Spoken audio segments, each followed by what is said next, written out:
Hello everyone, welcome to Keystone life sciences.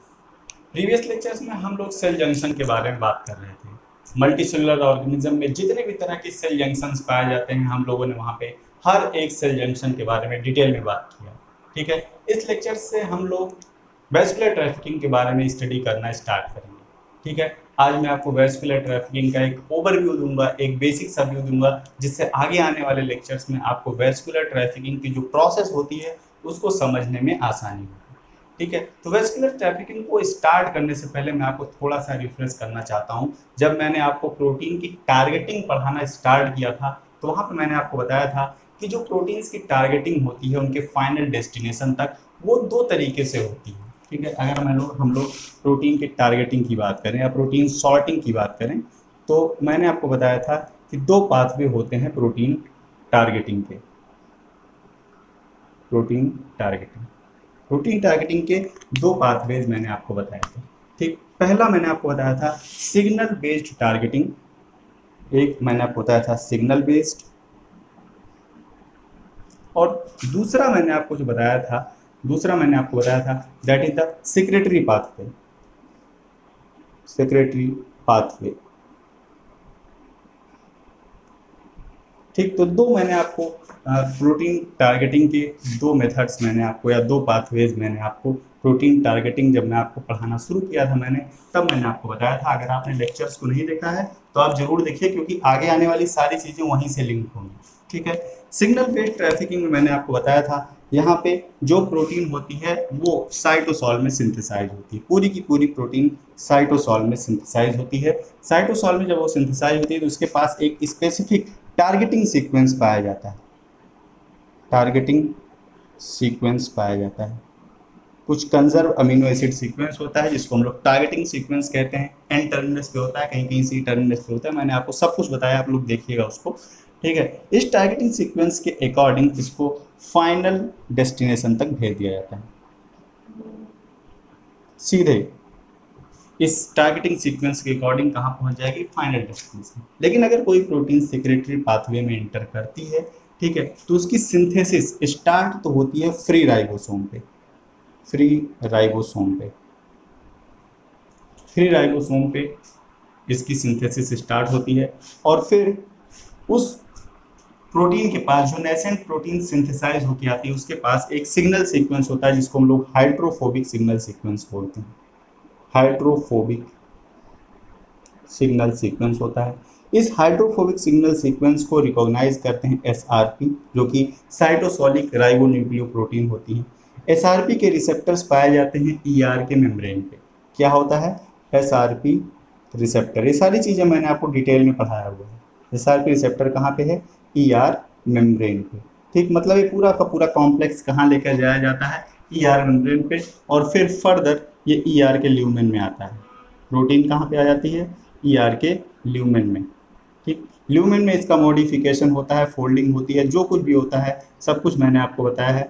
Modification के बाद अब इस सेक्रेटरी प्रोटीन्स की जो ट्रैफिकिंग होती है वो बेसाइकिल बेस्ड ट्रैफिकिंग होती है। बेसाइकिल बेस्ड ट्रैफिकिंग होती है, जिसको हम लोग यहाँ पे वेस्कुलर ट्रैफिकिंग के नाम से हम लोग जानते हैं। ठीक है, तो बेसाइकिल बेस्ड ट्रैफिकिंग उन प्रोटीन्स की होती है जो सेक्रेटरी पाथवे में एंटर करती हैं। ठीक है, अब सेक्रेटरी पाथवे में कौन कौन सी प्रोटीन्स एंटर करती हैं, थोड़ा सा हम लोग इसकी बात करते हैं। सेक्रेटरी पाथवे में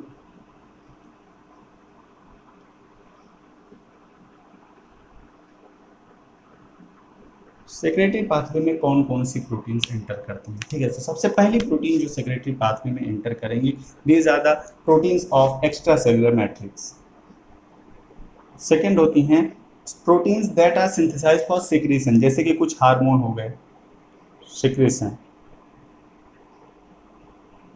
जैसे कि कुछ हार्मोन लाइक इंसुलिन सिक्रीशन के लिए, जो प्रोटीन सिक्रीशन के लिए बनती है। ठीक है, integral membrane proteins of integral membrane proteins proteins of plasma membrane या फिर कोई इंडोसिटिक बेसाइकिल। फोर्थ होती है प्रोटीन्स ऑफ गॉल्गी बॉडी। ठीक, फिफ्थ है proteins of lysosome.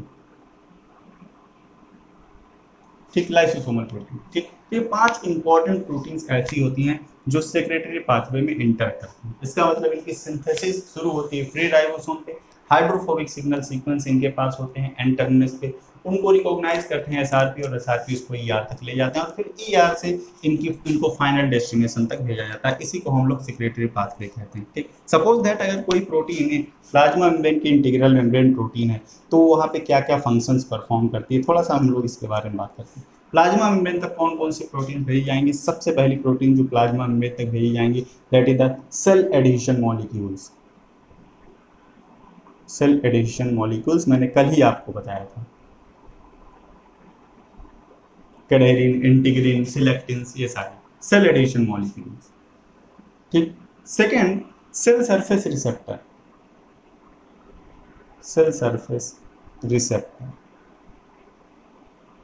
Cell surface receptor आ गया। ठीक है, सेल सरफेस रिसेप्टर के बाद ट्रांसपोर्टर्स, ट्रांसपोर्ट प्रोटीन्स, ट्रांसपोर्टर्स। ठीक, ट्रांसपोर्टर्स के बाद जो फोर्थ क्लास की प्रोटीन्स वहां पे पाई जाती हैं that is the ion channels.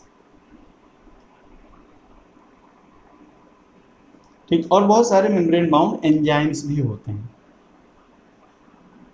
जैसे एडेनाइलिन साइक्लेज, ये सारे मेम्ब्रेन बाउंड एंजाइम्स होते हैं। ये सब के सब सिंथेसाइज, इनकी सिंथेसिस शुरू होती है कहाँ पे?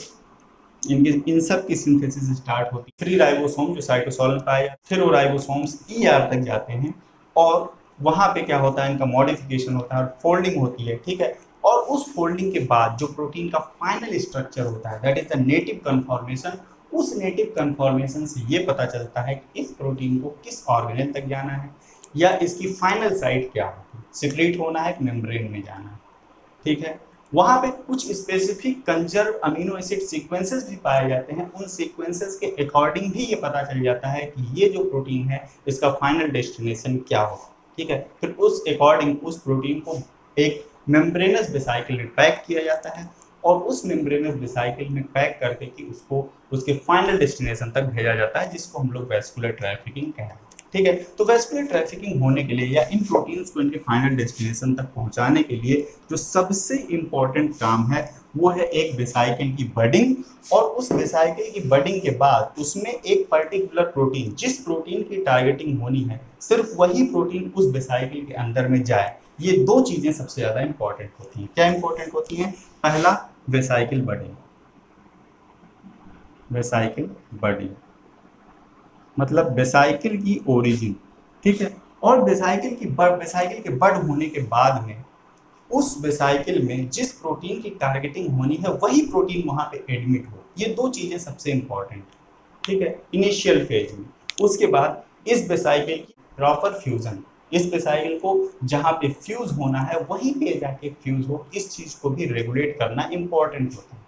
ठीक है, तो अगले आने वाले कुछ लेक्चर्स में हम लोग इसी के बारे में बात करेंगे, किस तरह से पूरी प्रोसेस रेगुलेट की जाती है। ठीक है, ये तो बात रही प्रोटीन्स को उनके फाइनल डेस्टिनेशन तक भेजने की। इसके अलावा इंडोसिटिक पाथवे के दौरान भी वेस्कुलर ट्रैफिकिंग होती है। ठीक है, इंडोसिटिक पाथवे मैंने आपको बताया था कि इंडोसिटिक पाथवे के दौरान जो सेल्स होती हैं वो कुछ मॉलिक्यूल्स को इंटरनलाइज करती हैं। ठीक, कुछ मॉलिक्यूल्स को इंटरनलाइज करती हैं। सपोज दैट ये एक मॉलिक्यूल है। ठीक, और वो ऐसे मॉलिक्यूल्स को इंटरनलाइज करती हैं जो कि इतने बड़े होते हैं कि उनको ट्रांसपोर्टर्स के थ्रू ट्रांसपोर्ट नहीं किया जा सकता। ठीक है, इसीलिए इस तरह के जो ट्रांसपोर्ट होता है या रिसेप्टर मीडिएटेड इंडोसाइटोसिस होती है या इंडोसाइटोसिस की जो प्रोसेस होती है इसको बल्क ट्रांसपोर्ट कहते हैं, क्योंकि यहाँ पे बल्क मॉलिक्यूल का ट्रांसपोर्ट होता है। ये मॉलिक्यूल साइज में बड़े होते हैं। ठीक है, तो इंडोसाइटोसिस के दौरान यहाँ पे भी वेसाइकिल की बडिंग होती है। सबसे पहले ये एक मेम्ब्रेन थोड़ा सा इनवेजिनेट करके इसको यहाँ पे एडमिट कर लेगी, ये जो मॉलिक्यूल आया है। ठीक है, मॉलिक्यूल को एडमिट करने के बाद ये क्या बना लेती है, एक वेसाइकिल जिसके अंदर ये मॉलिक्यूल एडमिट है। ठीक है, और इस तरह से इस मॉलिक्यूल को इसको फाइनल डेस्टिनेशन तक लेट इंडोसोम से होते हुए लाइसोसोम तक पहुंचा देती है। ठीक है, एक तो ये इंडोसिटिक पाथवे में।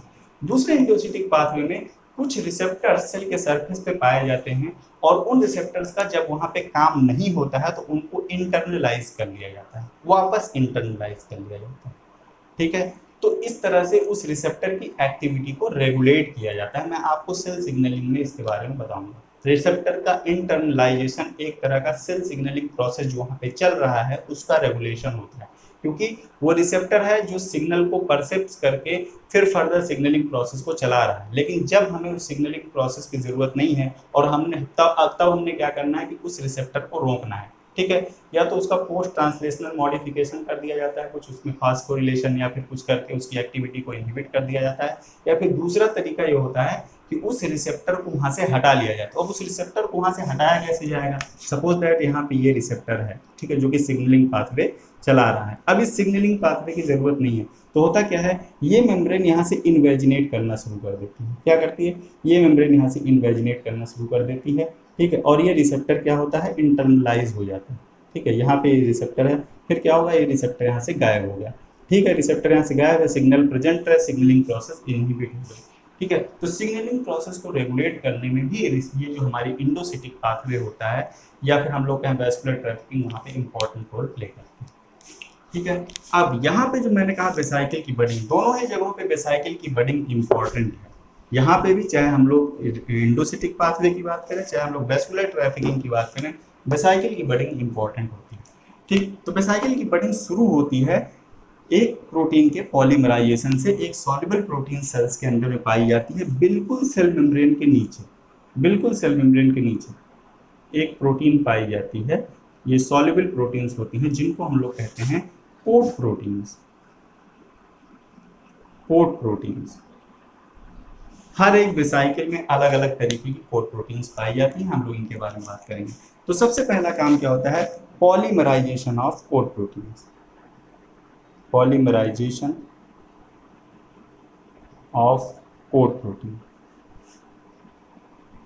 जैसे इन कोड प्रोटीन्स का पॉलीमराइजेशन शुरू होगा, ये कोड प्रोटीन क्या करती हैं, पूरी वेसाइकिल को एक कर्वेचर प्रोवाइड करती है, मतलब एक डिफिनिट शेप प्रोवाइड करती है। Provide shape to the vesicle. Vesicle को शेप प्रोवाइड करने का काम कौन करता है, कोड प्रोटीन्स करती हैं। इसके अलावा दे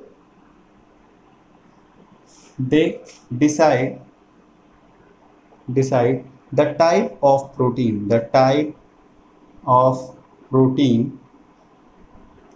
to be admitted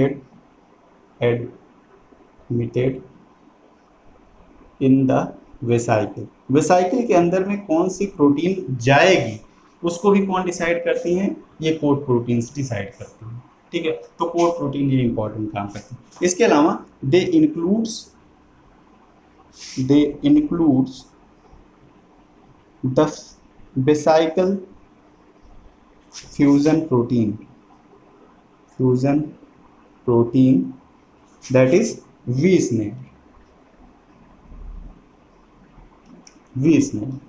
snare proteins होती हैं जो कि वेसाइकिल के फ्यूजन में हेल्प करती हैं, ठीक है। वी स्नेयर के इंक्लूड करने में भी कौन काम करता है, कोड प्रोटीन। तो यहाँ पे ये एक इंपॉर्टेंट टर्म है कोड प्रोटीन्स, ठीक है। तो कोड प्रोटीन्स जो होती हैं ये वेसाइकिल के बडिंग में इंपॉर्टेंट रोल प्ले करती हैं, ठीक है। और इन्हीं कोड प्रोटीन्स के नेम के अकॉर्डिंग जो हमारी वेसाइकिल्स होती हैं उनकी नेमिंग की जाती है, ठीक है। तो प्राइमरी कोड प्रोटीन्स जो पाई जाएंगी वेसाइकिल में उसके अकॉर्डिंग वेसाइकिल की नेमिंग की जाती है, ठीक है। तो तीन तरीके की वहाँ पे मेजर कोड प्रोटीन्स देखने को मिलती है। कोड प्रोटीन्स की अगर हम लोग बात करें, कोड प्रोटीन्स,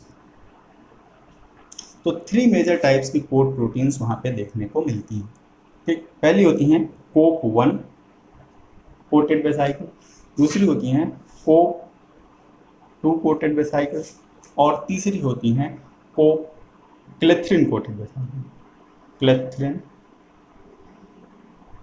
कोटेड वेसाइकिल्स, ठीक है। तो ये 3 तरह की कोड प्रोटीन्स होती हैं, COP1, COP2 और क्लेथ्रिन, इंपॉर्टेंट जो कि प्राइमरी कोड प्रोटीन्स होती हैं, ठीक है। इनके अकॉर्डिंग भी जो हमारी वेसाइकिल्स होती हैं उनकी नेमिंग की जाती है। COP1 जिन वेसाइकिल की कोड प्रोटीन COP1 होती है उनको कहा जाता है COP1 कोटेड वेसाइकिल्स।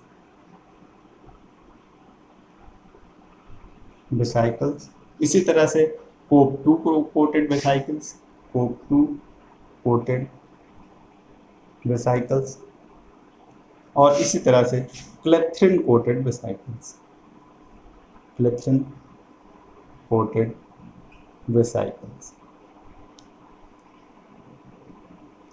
ठीक, अब इनको जो हमारे कोक प्रोटीन्स हैं इनके पॉलीमराइजेशन में एक इंपॉर्टेंट प्रोटीन होती है जो बहुत ही इंपॉर्टेंट रोल प्ले करती है, that is the monomeric G protein.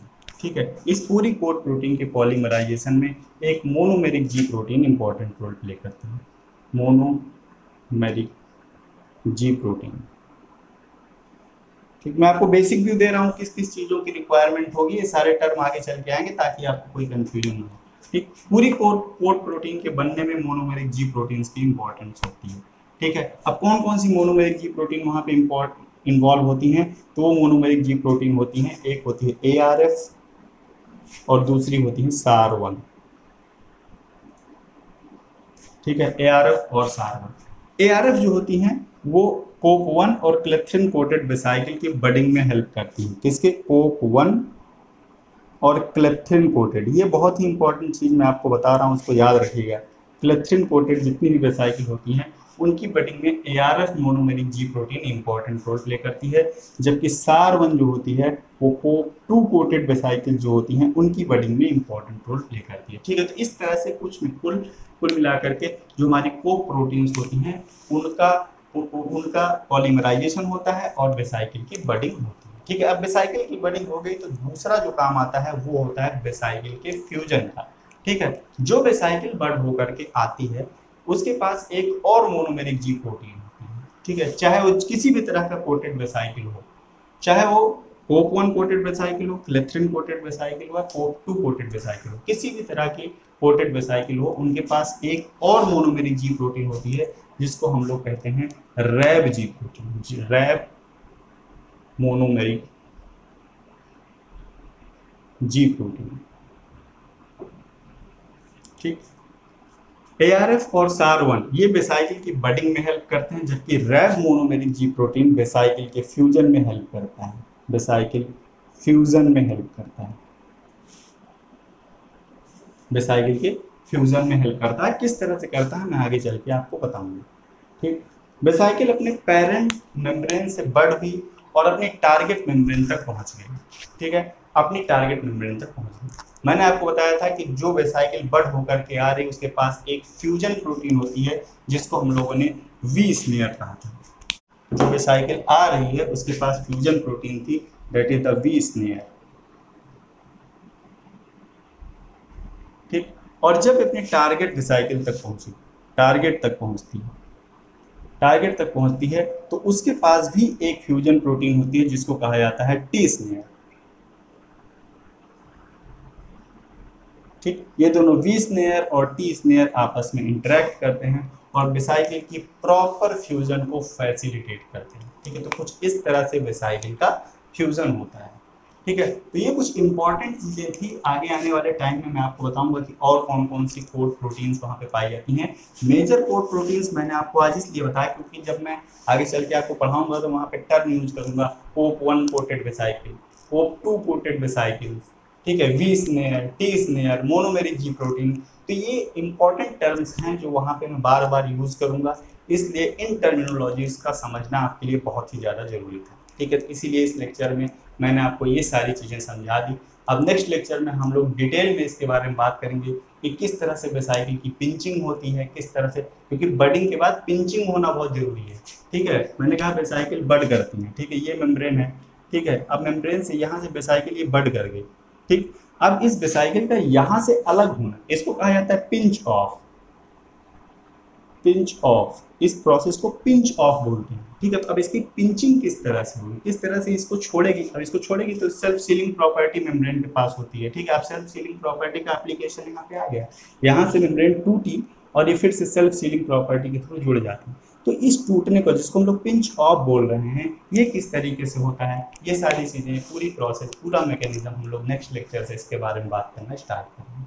ठीक है, तो इस लेक्चर को हम लोग यहीं पे फिनिश करते हैं। Thank you for watching.